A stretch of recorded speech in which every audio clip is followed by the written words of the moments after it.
Bonjour tout le monde.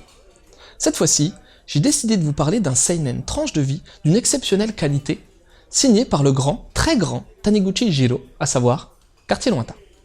Hiroshi est l'archétype du salaryman japonais classique. 48 ans, une femme, des enfants, et une vie rythmée par le travail et les voyages d'affaires.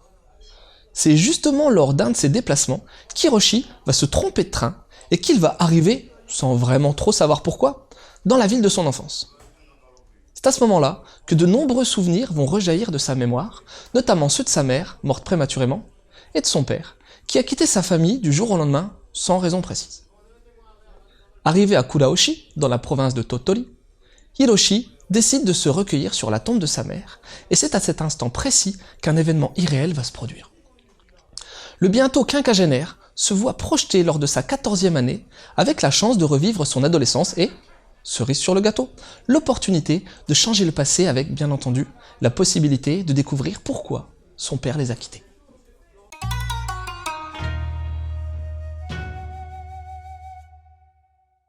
Techniquement, ce titre est une merveille de précision de la part de Taniguchi Jiro. Son style nous distille des personnages réalistes et des décors qui le sont encore plus. Faut savoir que les lieux utilisés par Taniguchi et une partie de l'histoire sont autobiographiques. La force de Taniguchi est de savoir jouer avec les émotions de ses personnages sans jamais tomber dans l'exagération qu'on peut retrouver chez pas mal de mangaka.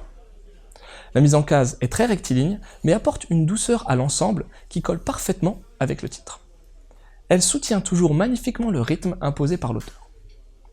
Côté édition, il y en a eu Kyriel de la part de Casterman. À ce propos, c'est pas dans mes habitudes, mais j'aimerais pousser un léger coup de gueule par rapport à l'édition d'Haruka Namachi en France. Par où commencer? Déjà, les éditions sont en sens français et, de ce fait, tous les dessins sont passés en mode miroir. Je suis pas fan non plus de la politique éditoriale un poil condescendante qu'a pu avoir Casterman à une époque où le manga n'en avait pas besoin. J'ai toujours très peu apprécié la terminologie « la manga » de Frédéric Boilet par exemple, scindant les productions commerciales et celles plus intimistes. Bon, passons l'absence d'onomatopée japonaise et la mise en place d'onomatopées françaises peu esthétiques, mais était-il nécessaire de mettre en place autant d'éditions différentes sans réelle modification? On a vraiment l'impression que l'éditeur profite de n'importe quelle occasion pour ressortir le titre.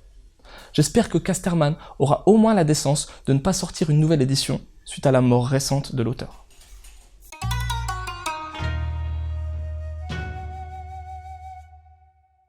Quartier Lointain est un titre qui bénéficie d'une aura toute particulière. Il s'agit du plus grand succès de Taniguchi, et ce manga est toujours cité comme une référence dans le manga d'auteur, dirons-nous. Et tout ça à juste titre. Cette œuvre est non seulement intemporelle, mais elle est également transgénérationnelle. Les non-fans de manga, les adultes, les ados et les pré-ados, tout le monde peut y trouver son compte, et ce, grâce aux différents points de vue et degrés de lecture. Le retour dans le passé, façon retour vers le futur, la vie quotidienne des années 60, la période phare qu'est l'adolescence. Et qui n'a jamais rêvé de pouvoir réécrire son passé? Qui ne serait pas heureux comme tout de revivre certains moments clés de sa vie en sachant ce qui va se passer et en pouvant interagir grâce à ses connaissances actuelles? Franchement, le pitch de base est très populaire dans le bon sens du terme, mais si on ajoute à ça une réflexion profonde sur le sens de la vie... Car oui, Quartier Lointain permet au lecteur de se poser ce qui est pour moi la question. Sur mon lit de mort, est-ce que je pourrais dire « j'ai réussi ma vie » J'ai été très touché en lisant Quartier Lointain lors de mes 20 ans. Je l'ai été tout autant, mais différemment, en le lisant à 30. Et j'ai bien l'impression que ce phénomène perdurera au fil des ans. On s'identifie forcément à Hiroshi, le jeune ou le vieux, et son expérience résonne en nous, tout comme celle de son père résonne en lui. Un chef-d'œuvre que je conseille réellement à tout le monde.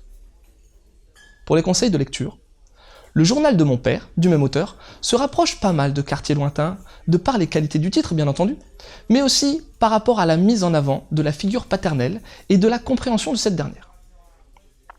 Père et fils de Tagawa Mi, qui compte la relation particulière que peut avoir un jeune papa et son enfant.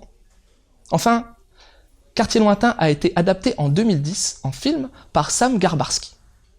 Il est assez intéressant de voir la transposition de ce manga dans la France des années 60 et, par-dessus le marché, vous aurez également droit à l'apparition, durant quelques petites secondes, du regretté Taniguchi Jiro.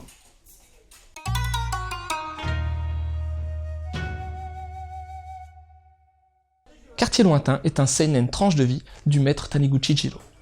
Ce titre raconte la vie d'un salaryman qui va se voir offrir la possibilité de revivre ses 14 ans et de réécrire son destin ainsi que celui de ses parents. Avec son trait réaliste et sa mise en case empreinte de douceur, Taniguchi réussit à insuffler énormément d'émotions à ses dessins. Cette histoire, en partie autobiographique, a été couronnée de succès et reste une référence dans le manga, grâce notamment au fait qu'elle peut s'adresser à toutes les générations. Intemporel, ce manga touche à l'intimité de chacun en permettant de réaliser un des plus vieux rêves du monde, réécrire sa propre histoire. La profonde réflexion sur le sens de la vie donne à ce titre le rang non usurpé de chef-d'œuvre qui n'a pour faiblesse, à mon sens, que l'édition non respectueuse de ce titre aux éditions Casterman, qui vous en coûtera 24,95€ l'intégralité dans sa dernière version. Sur ce, je dis vive Taniguchi et je vous laisse en vous souhaitant une bonne lecture.